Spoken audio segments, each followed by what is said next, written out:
From Montana's news leader, this is the MTN Noon News. And good afternoon. Thanks for joining us on the Noon News. I'm Andrea Lutz. This afternoon, we're watching the case trend of COVID-19 and the virus. After weeks of decline, now that's followed by a steady plateau. And officials say coronavirus cases are rising again in the United States.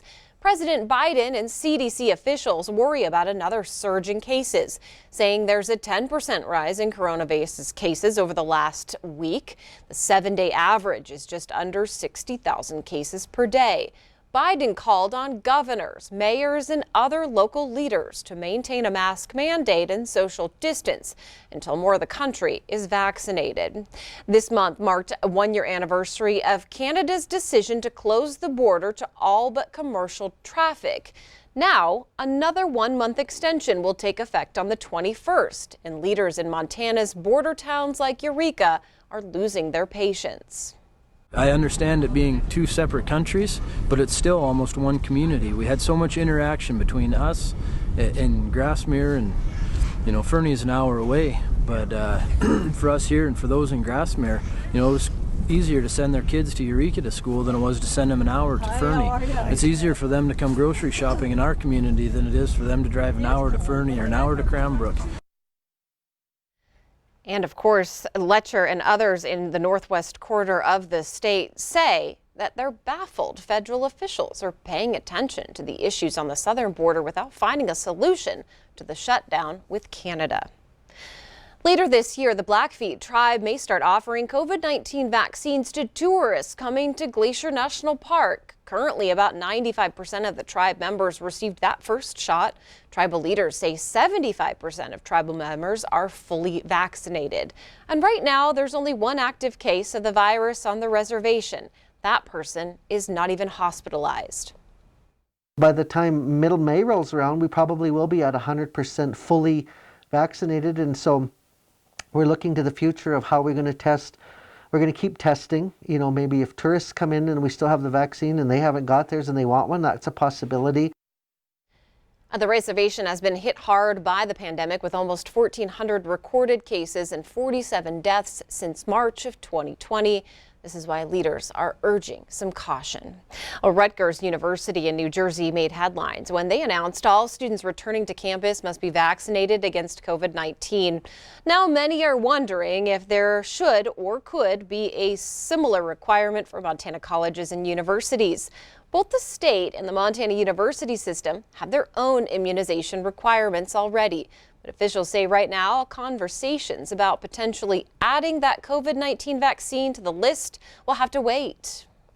Board of Regents and what we call the Healthy MUS Task Force are really setting the pace here. And the Board of Regents, they'll meet in May and they'll probably consider some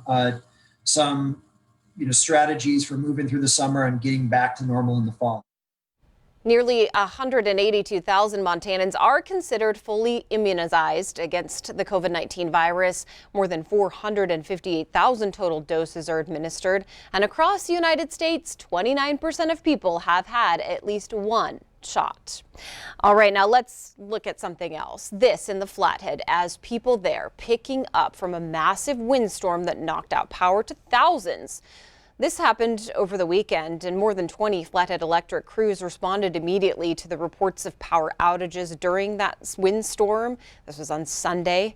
The hardest hit areas, Summers, West Glacier, and Ashley Lake. The windstorm was short-lived, though, compared to that one in early January that also rocked the Flathead. Remembering both of those windstorms, my goodness, even though the wind has subsided, the damage still is there. My goodness. Yeah, we've had a lot. In fact, it's just been shifting across the region from west to east and still seeing some very strong winds even through yesterday and some into the eastern plains today. Let's take a look. This one was some of the winds that we saw yesterday. Top wind gusts were topping 60 to over 70 miles an hour across eastern Montana into the Dakotas yesterday. I want to thank Shelley for sharing this picture where a roof was torn off of her house.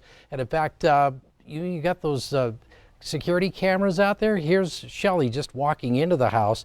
Now watch the roof on the shed. First the lid on the trash can comes open, and then watch Roscoe the dog. He knows what's coming.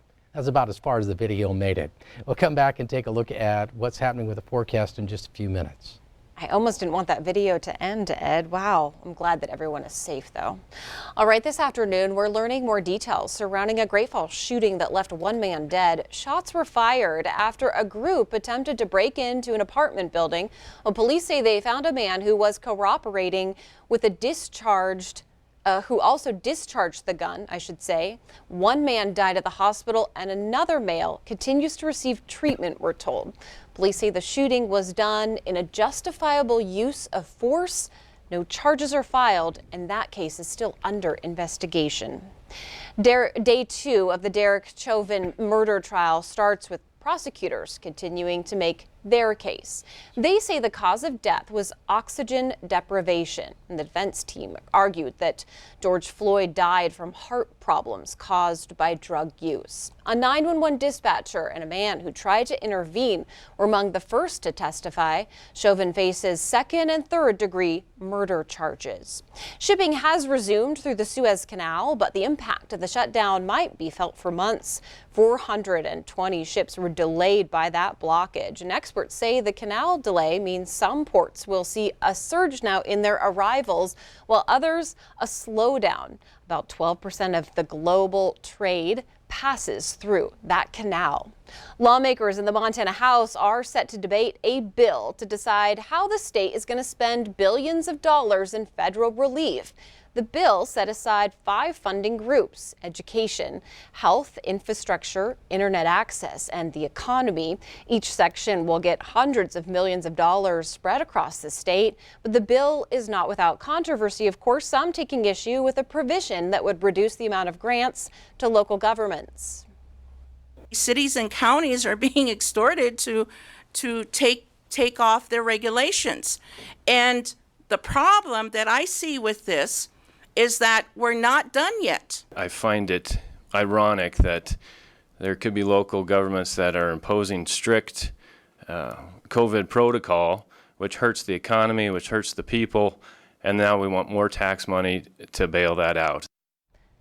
And House leadership wants to get the bill through before Easter break on Friday. They're planning a preliminary vote either today or tomorrow. We'll let you know what happens. For those looking forward to getting back to Glacier National Park, it seems 11 miles of the iconic Going to the Sun Road are now open for travel. Visitors can drive all the way from the west entrance to the Lake McDonald Lodge. However, that section of the road between the lodge and then St. Mary remains closed because of the weather. Always looking forward to the full opening of the Going to the Sun Road. All right, we do have more ahead on the new news, including how a Montana man beat the odds surviving COVID, but also a monumental surgery. We'll take you there. But first, Ed McIntosh is back in with a look at that statewide weather forecast.